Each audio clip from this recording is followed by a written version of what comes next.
We're talking about the width of a seam on a serger.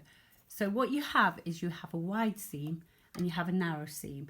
Now we know that when we do a 4 thread overlocks, we are having a 1/4 of an inch seam. Okay, so that's what you get when you're using the left needle. So let's remove that left needle.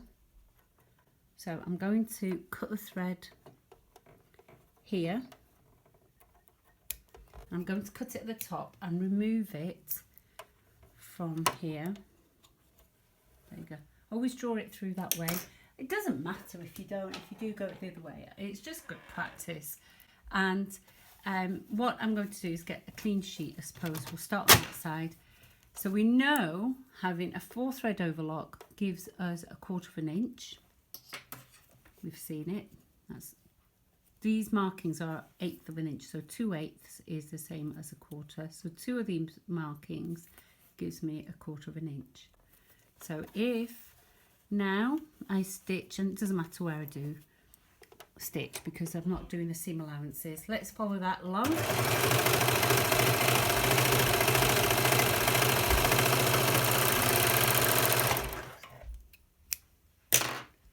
And let me measure that.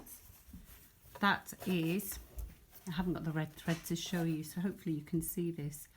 That gives me a seam of 1/8. So there we go. If I put it on the 1 mark there,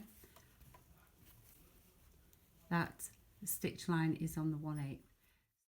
So you either have a narrow seam or a wide seam, which is the same as a 1/4 of an inch. This knife only affects how far the looper goes over the edge of your fabric, and again, when I adjusted it, it hung over the back too far. So make sure you deal with the knife and a good tension on your fabric first.